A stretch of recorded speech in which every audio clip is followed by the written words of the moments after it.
Indians rarely attacked a fort dead on. They just didn't have the firepower to do it.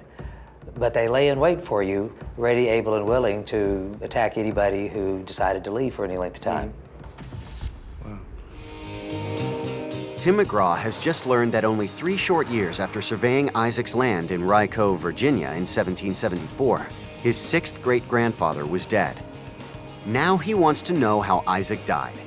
Tim is at the Virginia Historical Society in Richmond to find out the details of Isaac's untimely death. Isaac Chrisman died around 1777. Now I'm curious to find out what happened to Isaac. Well, I think we can help you out a little bit there because we do have a document called the Bickley Report, made by a militiaman who was stationed in this part of Virginia in the mid-1770s. Oh, wow. So during the same time? Yeah. And he left behind his own reminiscences of what he saw going on. And see if you can read in here. Summer 1776. According to this report, an alarm went off in the Rye Cove area to alert the settlers that Indians were in the territory. They were ordered to evacuate because it was just too dangerous for them to stay. The men and their families, and probably even my ancestor Isaac Chrisman, were told to head east and go to a safer place, Blackmore Fort. It was bigger, better fortified, but people who had property like Isaac Chrisman wanted desperately to tend their crops. When they went out to check on it, they did so at their own risk. That was the problem. The virtue of the fort was Indians rarely attacked a fort dead on. They just didn't have the firepower to do it. But they lay in wait for you, ready, able, and willing to attack anybody who decided to leave for any length of time. Wow. Senior archivist here has brought a document called the Reminiscences of Western Virginia by the militiaman John Redd. Oh my gosh, look how old that is. When was this written? This was written in the 1840s. So this would be 70 years or so after Isaac died. Exactly. Yeah. Person that you're particularly interested in. Okay. Isaac Chrisman, he had built a fort sometime before, and while we were gone to the Indian towns, Chrisman and 2 of his family members were murdered by the Indians. Local legend suggests that one summer day in 1776, Isaac Chrisman took 2 of his sons that were there in the fort with him at Fort Blackmore back to Rye Cove to check on his crops. And on the way back, he was murdered by what we think was a band of Cherokees. Wow, he and 2 of his sons were killed in that general area that we were at. Very close to where you, walking the ground yesterday. Where we were walking around yesterday.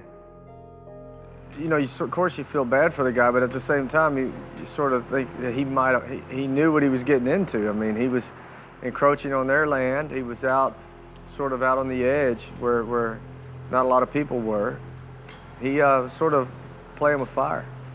I guess for me, what I want to do is maybe go back further and see what Isaac was doing before this and see where he came from. This is a simplified family tree. Okay. You can see that Isaac was the son of Jacob and Mary Magdalena Height. Okay. And his grandfather was a man named Yost Height. Yost Height. Yost Height.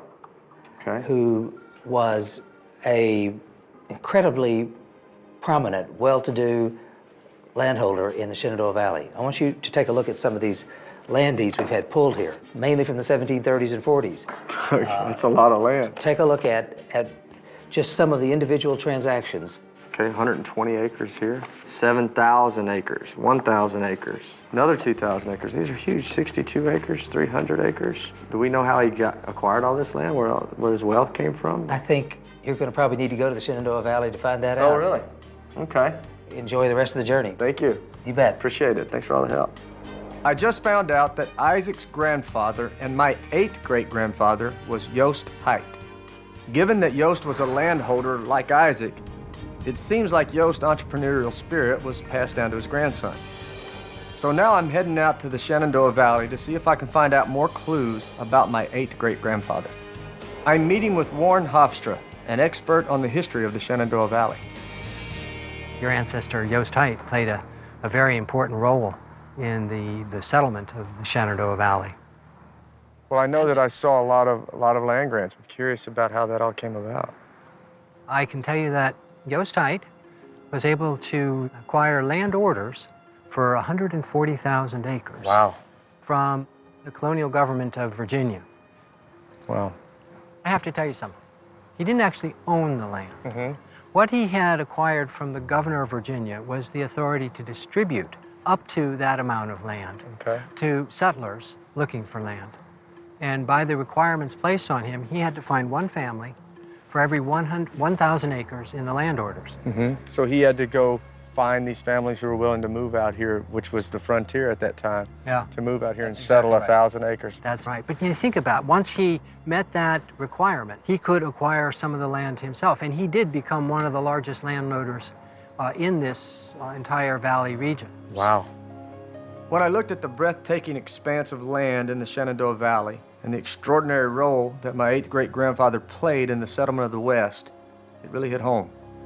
My place in Nashville is about 800 acres, but that's nothing compared to the tens of thousands of acres of frontier land that Yost developed.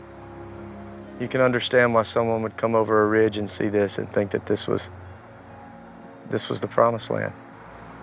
Now that I know that my 8th great-grandfather was something of a real estate mogul, I want to find out everything I can about his rise to the top.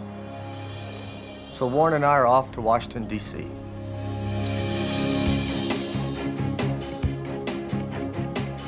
He suggested we head to the Library of Congress to see if there are any documents that can help me unravel the mystery of who Yost Haidt really was. This is such a cool place. It is.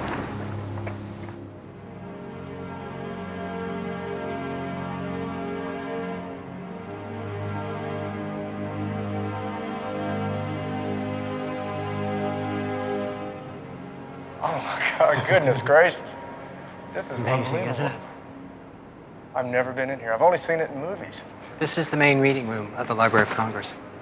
The Library of Congress is the largest library in the world. Is it really? Yeah.